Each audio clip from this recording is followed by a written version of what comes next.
Entonces, en este video vamos a hablar de las alteraciones en el electrocardiograma. Vamos a hablar entonces taquiarritmias, bradiarritmias, bloqueos de rama, hipertrofia, otras alteraciones y isquemia lo vamos a dejar para el futuro, cuando estemos estudiando síndrome coronario agudo. ¿Listo? Entonces, miremos en qué se divide el primero. Taquiarritmias. Las taquiarritmias pueden ser supraventriculares o ventriculares. Y las supraventriculares se dividen en todas estas de acá. Las ventriculares en estas de aquí. Y todas las vamos a estudiar. ¿Listo? Bradiarritmias pueden ser o ritmos marcapaso, o disfunción del nodo sinusal, o bloqueos atrioventriculares, que también tienen todas estas causas y también las vamos a ver. ¿Listo? Una por una. Los bloqueos de rama. Habíamos dicho que después del nodo AB el haz de His se partía en una rama derecha y una rama izquierda. Esas ramas se pueden bloquear y tienen características en el electrocardiograma. Y que la rama izquierda a su vez es subdividida en un fascículo anterosuperior y uno posterior inferior. También se pueden bloquear. ¿Listo? Entonces, esos también los vamos a estudiar. Hipertrofia. Puede ser o auricular o ventricular. Y si es auricular, o es izquierda o es derecha, y lo mismo si es ventricular, izquierda o derecha. Otras alteraciones: síndrome de Brugada, hipo e hipercalemia, pericarditis, tromboembolismo pulmonar, hipotermia. Todos estos tienen características en el electrocardiograma. Se nos quedan algunas por fuera, se nos quedan las intoxicaciones y algunos otros trastornos más raros que no es de mi interés y que no veo muy práctico que los estudiemos, al menos por ahora. ¿Listo? Entonces comencemos. Vamos con las taquiarritmias. Entonces, taquiarritmias, todo patrón electrocardiográfico que se presente después de 100 latidos por minuto. ¿Listo? Que el ritmo, que la frecuencia supere 100 latidos por minuto. Y pueden ser o supraventriculares o ventriculares. ¿Cómo las diferenciamos? A partir de la duración del QRS. Si el QRS es estrecho, quiere decir que la despolarización la está mandando una célula marcapaso que idealmente se encuentra en el nodo sinusal o en el nodo AB, que eso es auricular, ¿cierto? Pero si el QRS es ancho, quiere decir que la despolarización está siendo producida en los ventrículos y las células musculares ventriculares se demoran mucho más en llevar el impulso nervioso, por lo cual la despolarización se demora más y el QRS se ensancha. Entonces el límite es 120 milisegundos, que habíamos dicho que eran 3 cuadritos. ¿Listo? Entonces, todas las taquiarritmias supraventriculares tienen un QRS estrecho, excepto estas tres. Más tarde las vamos a ver qué son. Y el QRS ancho siempre nos va a hablar de taquiarritmia ventricular.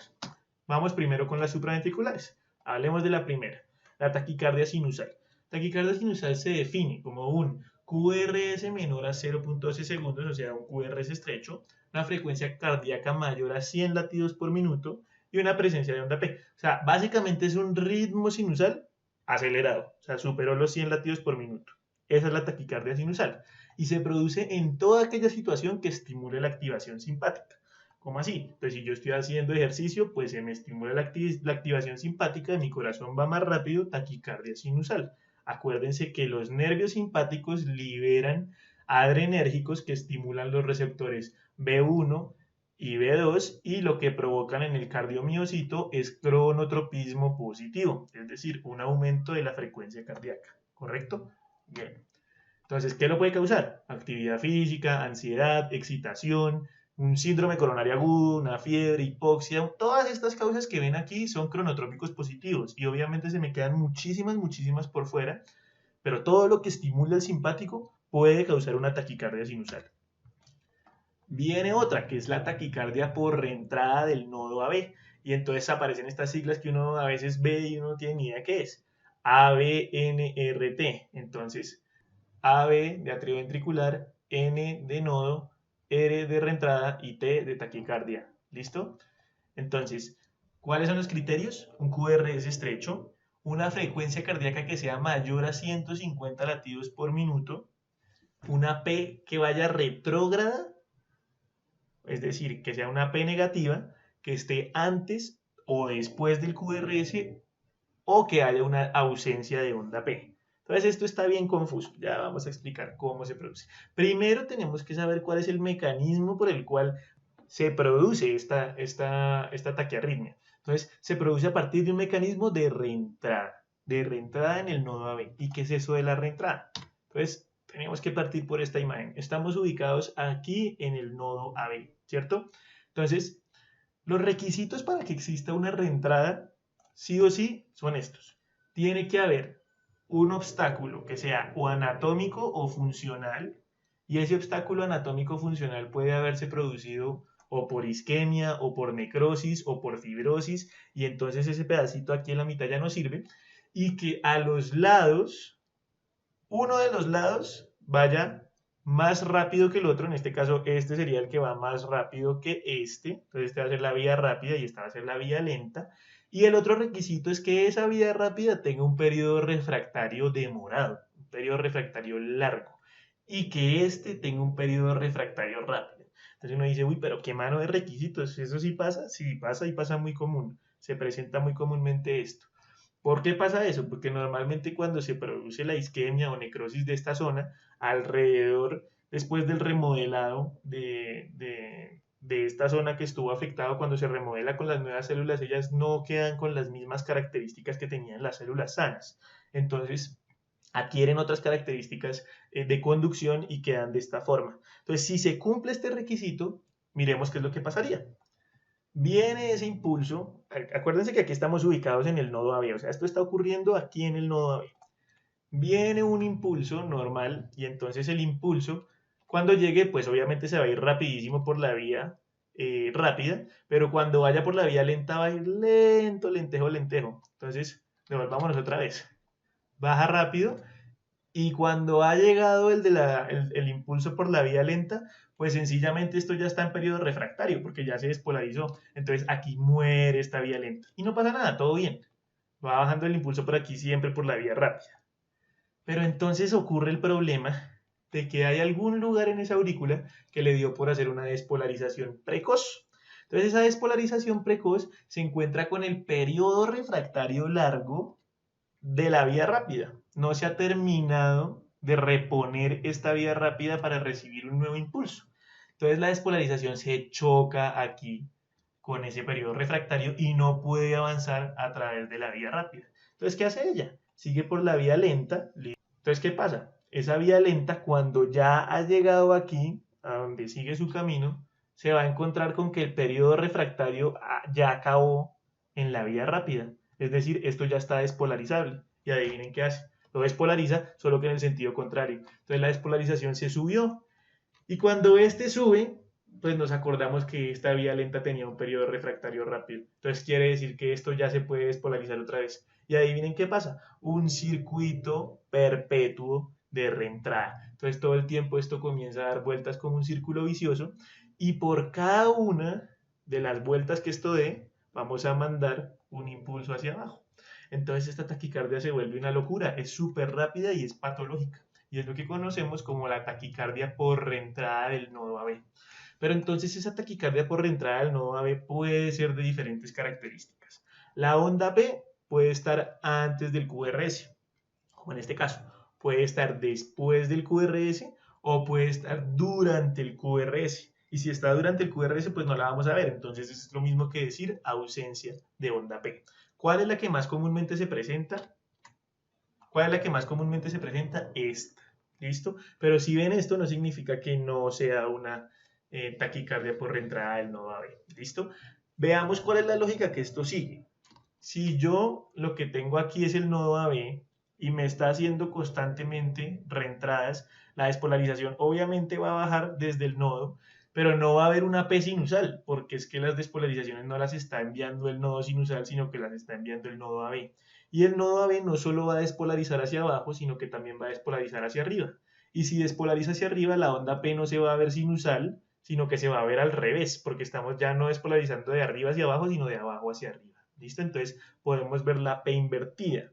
Ahora la P puede estar antes del QRS, que va a ser cuando la despolarización ocurra primero en la aurícula que en los ventrículos, va a estar durante el QRS, que es cuando ocurran al mismo tiempo, o va a estar después del QRS, que es que primero se despolaricen los ventrículos y luego la aurícula. Las tres opciones pueden pasar, dependiendo de dónde esté ubicado esa lesión, donde está ocurriendo la reentrada.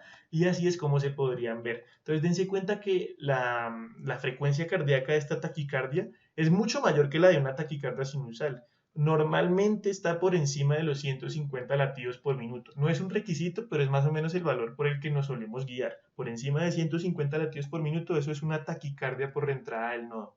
¿Listo? Pues sí tiene las características que hemos nombrado hasta el momento. Muy bien. Entonces, ya hablamos de reentrada del nodo y taquicardia sinusal. Vámonos con fibrilación auricular. Entonces, ¿qué es la fibrilación auricular? Resulta que en algunos pacientes en las aurículas, después de que han tenido isquemias o han tenido necrosis o fibrosis, en el remodelado, acuérdense que cuando se remodela las células no vuelven a estar exactamente como eran antes, sino diferentes. Y a algunas les da por formar focos ectópicos. Entonces estos focos ectópicos son nuevos nodos que son capaces de botar despolarizaciones eh, y esas despolarizaciones son ectópicas, es decir, no son sinusales, van a otras velocidades. Y resulta que adicionalmente en esos lugares donde están formándose esos focos ectópicos, adicionalmente se hacen microrrentadas, que es el mecanismo que acabamos de explicar. Entonces se perpetúa una cantidad de impulsos en todas las aurículas que no son simultáneos, que además son asincrónicos, entonces hay miles de focos disparando cada uno a su propia velocidad y además con reentradas, entonces nunca vamos a tener una despolarización auricular armónica, es decir, la aurícula nunca se va a contraer como se debería contraer, sino que simplemente va a haber un despelote eléctrico ahí que no va a permitir que la aurícula se contraiga. ¿Listo? Lo único que va a hacer es agitar la sangre. Y entonces así es como lo vamos a ver, como este trazado de acá, este sería un ritmo normal con una P sinusal y este sería un ritmo de fibrilación auricular, donde todos los focos octápicos se están despolarizando y se ve esto como si, sencillamente como si el voltaje tuviera mucha variabilidad. ¿Sí?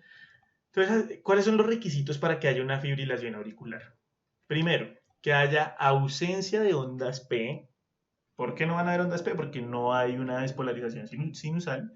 Que el RR sea irregular, porque de vez en cuando el nodo B va a dejar pasar alguna de las despolarizaciones que están enviando los focos ectópicos, pero no lo va a hacer a un ritmo predeterminado. Entonces a veces va a pasar rápido, a veces va a pasar demorado. Entonces, ¿qué vamos a tener? Un RR irregular, porque las despolarizaciones ventriculares van a ser irregulares. Y las ondas F, que las ondas F son exactamente esto que vemos aquí, como esa variabilidad aumentada que vemos. Esas son las ondas F y corresponden a ese millón de despolarizaciones que están ocurriendo. ¿Listo? Así se vería una fibrilación auricular en un electrocardiograma grande. Entonces, ausencia de onda P, yo por aquí no veo onda P, ¿listo? El RR irregular, entonces entre este R y este R hay dos cuadritos, pero entre este R y este R hay tres cuadritos, entonces esto es un RR irregular, ¿no es cierto? Y las ondas F minúscula, que no necesariamente tienen que estar, pero en este caso sí vemos un poquito como de variabilidad chiquitica. Fácil, fibrilación auricular. Ese es el diagnóstico de este paciente. Flutter auricular. Es muy semejante a la fibrilación auricular. ¿Cuál es la fisiopatología de este flutter? Resulta que se produce también una reentrada, en este caso no va a ser micro reentrada, sino una macro reentrada. Entonces, se está moviendo a partir de ese mecanismo que habíamos explicado alrededor del plano valvular. ¿Listo? Entonces, ¿qué es lo que vamos a tener? Varias despolarizaciones constantes de la aurícula al ritmo de la reentrada, pero que el nodo AB solo va a dejar pasar una de vez en cuando a los ventrículos. Entonces, ¿cómo se traduce eso en el electrocardiograma?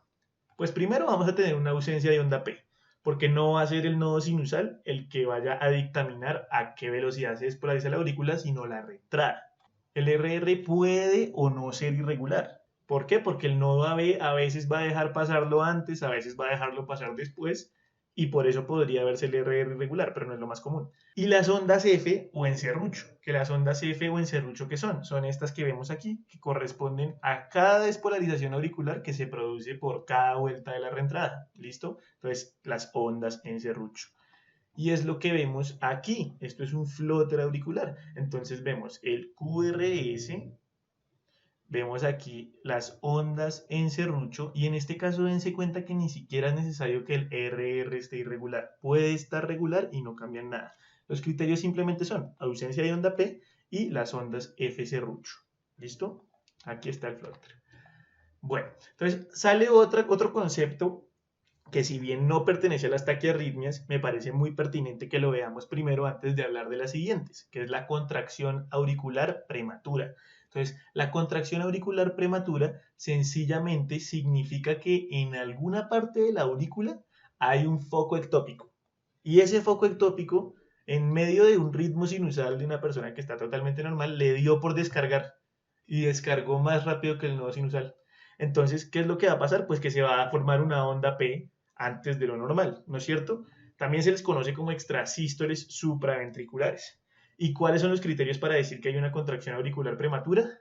Que hay una P no sinusal seguida de un complejo QRS y un segmento TP acortado. Ya vamos a explicar este por qué. Entonces veamos en este caso una extrasístole auricular. Dense cuenta que aquí entonces nosotros vamos en una frecuencia más o menos, a ver, contemos 1, 2, 3, 4, 5, 6, casi 7. Entonces 300 dividido 6, 50. Estamos en una bradicardia sinusal, de hecho, de 50 a 40 latidos por minuto, pero la estamos respetando. Vamos siempre en esa bradicardia sinusal, con esos cuadritos, vean que va rítmico, y de repente aquí ya no vamos a todos esos cuadritos, sino que solo vamos a 4, ¿cierto? Y 4 habíamos dicho que es 75 latidos por minuto. ¿Cómo pasamos en un momento desde 40 a 75 latidos por minuto? No es que hayamos cambiado de frecuencia cardíaca, es que hubo una despolarización prematura de esa aurícula. ¿Por qué? Por culpa de una extrasístole auricular. En este caso, sí, esta onda P, la verdad, se ve muy semejante a las sinusales, pero no debería verse así, es decir, se debería ver un poco más diferente, no igualita a las P sinusales, pero igual de todos modos, con el simple hecho de aquí, de que la distancia entre todos estos sean 6 cuadros y medio y aquí solo sean 4, eso ya nos está diciendo, primero que el segmento TP se acortó, o sea, el segmento entre la T y la P se acortó, y que eso fue culpa de una despolarización prematura. ¿Listo? Esto es una extrasístole auricular.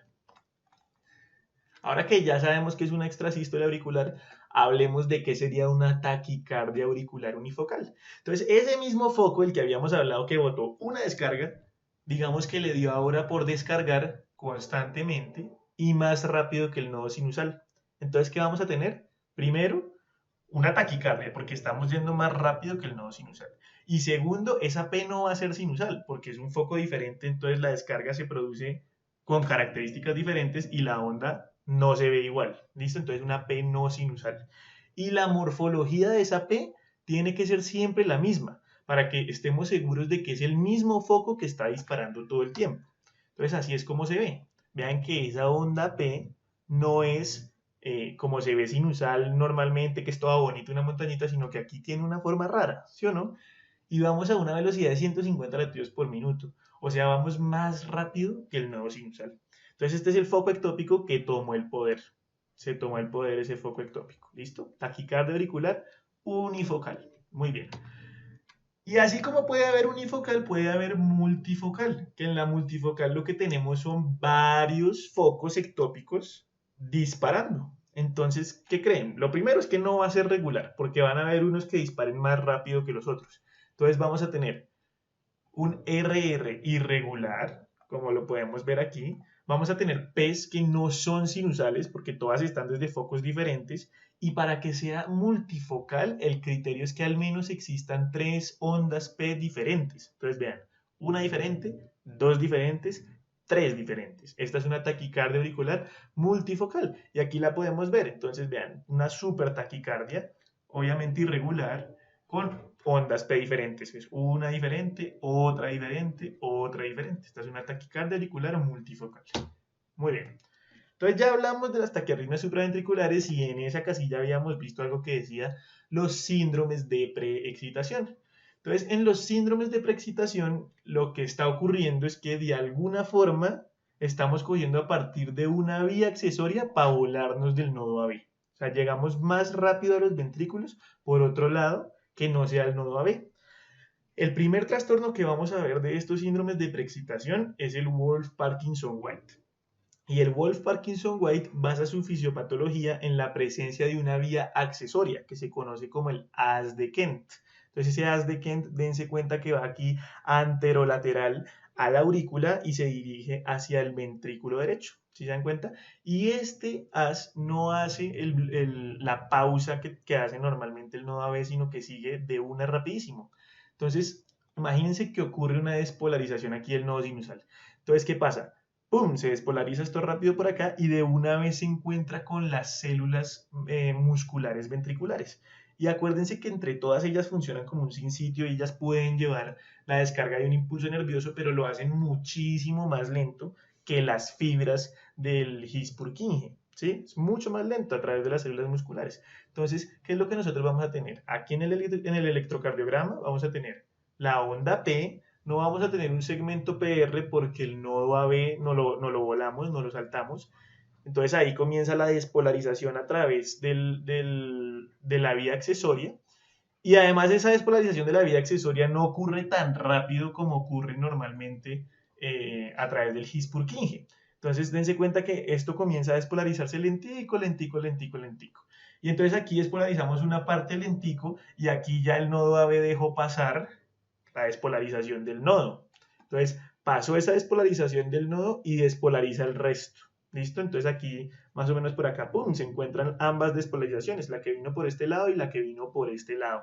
Entonces, aquí lo primero que vemos, que se llama la onda delta, corresponde a la despolarización de la vía accesoria y el QRS corresponde a lo que viene sencillamente del nodo AB. ¿Listo? Entonces, así es como se debería ver el Wolff-Parkinson-White, pero cuando la persona no está teniendo arritmia. O sea, esta vaina, esto lo tiene la persona desde el momento en que nació. Así está, ¿listo? Pero en ese momento no está arrítmico. ¿Qué pasa cuando este Wolff-Parkinson-White desencadena una arritmia? Así es como se vería normal. Entonces aquí vemos las ondas delta, y esa onda delta luego va seguida de la despolarización ventricular después del nodo y todo bien, así se ve. Dense cuenta que el QRS sí o sí tiene que ser ancho, QRS ensanchado. 1, 2, 3 y aquí acaba más de 3 cuadritos. El QRS está ensanchado por culpa de la onda delta y el intervalo PR está corto. Claro, porque nos saltamos el nodo AB. Esos son los criterios del Wolff-Parkinson-White. Pero entonces, ¿cómo es el cuento de las arritmias causadas por el Wolff-Parkinson-White? Entonces aquí aparece esta otra sigla, ABRT. Y ABRT es la taquicardia por reentrada atrioventricular. Ojo porque no es ABNRT, que era la taquicardia por reentrada del nodo AB. Esta es otra, ¿listo? Aquí no hay nodo, aquí simplemente hay reentrada atrioventricular. Entonces esa reentrada atrioventricular, ¿cómo puede ocurrir? Puede ocurrir ortodrómica o antidrómica. ¿Y qué es esa vaina? Entonces, yo puedo sencillamente haber comenzado aquí en el nodo PAN, descargar y bajar por el haz de Kent, subirme por el haz de His y aquí hacer la reentrada, así de esta forma, y esto sería lo antidrómico. ¿Cómo sería ortodrómico? Ortodrómico sería que yo baje por el nodo AB y me suba por el haz de Kent y otra vez baje por el nodo AB y me suba otra vez por el haz de Kent. ¿Sí? Entonces, estos son los circuitos de macro reentrada que se pueden formar por culpa de un haz accesorio de un Wolff-Parkinson-White. ¿Listo? Entonces, cada uno de estos dos va a verse diferente en el electrocardiograma. ¿Listo? Acuérdense que aquí estamos hablando cuando el paciente cursa con la arritmia y esto es una cosa rara. Estos pacientes más o menos en un 15% es que se les presentan estas arritmias. Entonces, la taquicardia por reentrada B ortodrómica va a verse igual que una ABNRT. ¿Por qué? Porque funciona igual que como si tuviéramos una reentrada del nodo. Vean, está bajando el nodo normal, la despolarización común como debería ser, y sencillamente vuelve a darse por el nodo, una reentrada hacia el nodo, reentrada hacia el nodo. Entonces se ve igual que una taquicardia de reentrada del nodo AB y con un QRS estrecho, porque en ningún momento, dense cuenta, estamos despolarizando células musculares a través de este haz de Kent, sino que todo está ocurriendo por el His-Purkinje. ¿Sí? Entonces el QRS nunca va a estar ensanchado porque no estamos usando las células musculares para nada. Listo. El antidrómico se va a ver todo lo contrario. Aquí estamos bajando es por el haz de Kent, entonces la despolarización va a ocurrir por las células musculares lisas, entonces primero se va a ensanchar ese QRS, luego si subimos por el His-Purkinje, nos encontramos con el nodo AB y volvemos a hacer la misma vuelta, Entonces, primero, ¿qué vamos a tener? Pues un QRS ensanchado. Y segundo, ¿qué vamos a tener? Pues taquicardia, porque estamos haciendo esta vaina muy rápido, sin respeto del nodo AB, sin respeto del marcapaso sinusal, sino que simplemente vamos a la velocidad de la reentrada. ¿Listo? Entonces el QRS va a estar ancho porque comenzamos por las células musculares. Entonces, ¿cómo se va a ver? Esta va a ser la ortodrómica, que dijimos que es esta primera de acá, la ortodrómica, que es muy difícil diferenciarla de una taquicardia por reentrada del nodo AB. Dense cuenta que aquí tenemos la taquicardia 150 latidos por minuto, tenemos la onda P antes del QRS negativa, igual que como se vería en una ABNRT. ¿Listo? Y aquí tenemos la otra, que es la antidrómica. Entonces dense cuenta que en la antidrómica tenemos el QRS ensanchado y la taquicardia la taquicardia. Entonces se puede confundir muy fácilmente con una taquicardia ventricular. Ya más tarde vamos a ver cómo se ve una taquicardia ventricular. Bueno, entonces esos son los dos tipos de arritmias que puede provocar el Wolff-Parkinson-White. Nos queda otro síndrome de preexcitación que se llama el Long-Gannon-Levine. ¿Y qué es lo que pasa en este Long-Gannon-Levine? Resulta que en ese nodo AB hay unas fibras, algunas que están dentro del nodo y otras que están alrededor del nodo, que se saltan la pausa que las células del nodo suelen hacer. Entonces se van rapidísimo y siguen una conducción normal a través del His-Purkinje. Entonces, ¿cómo se va a ver eso? Pues no va a haber un intervalo PR porque no hay pausa, y el QRS normal sin onda delta, porque no estamos usando las células musculares para nada, sino que sencillamente nos pasamos el nodo AB sin la pausa, y ese es el Long-Gannon-Levine. ¿Listo? Bueno, entonces esas eran las taquiarritmias supraventriculares. Ahora hablemos de las taquiarritmias ventriculares. Y igual que como hicimos en las anteriores, quiero traer un concepto a colación que es la contracción ventricular prematura. No pertenece a las taquiarritmias ventriculares, pero quiero que lo sepamos. Entonces, la contracción ventricular prematura es lo mismo que las extrasístoles ventriculares. ¿Y qué es una extrasístole ventricular? Una despolarización desde un foco ectópico ventricular. Es decir, así como hayan focos ectópicos allá en la aurícula, bueno, en el ventrículo yo también puedo tener un foco ectópico. Y cuando ese foco despolarice, vamos a tener esta morfología, un QRS ensanchado. ¿Por qué? Porque esas células musculares se despolarizan mucho más lento que a lo que lo haría un His-Purkinje, y una repolarización que no es normal porque la misma despolarización no se hizo en la dirección que debía hacer porque la estamos mandando desde un foco ectópico ventricular. ¿Listo? Entonces dense cuenta, aquí vamos con un ritmo sinusal normal y de repente ¡pum! Una descarga de un foco ectópico ventricular. ¿Listo? Criterios: QRS ensanchado, ausencia de onda P, correcto, aquí no hay onda P porque el impulso no comenzó en el nodo, y una pausa compensatoria. Ya vamos a ver qué es el cuento de la pausa compensatoria. Y otros dos conceptos: si se alterna con una contracción normal, bigeminismo; si se alterna con dos contracciones normales, trigeminismo. También ya lo vamos a ver. Primero miremos lo de la pausa compensatoria.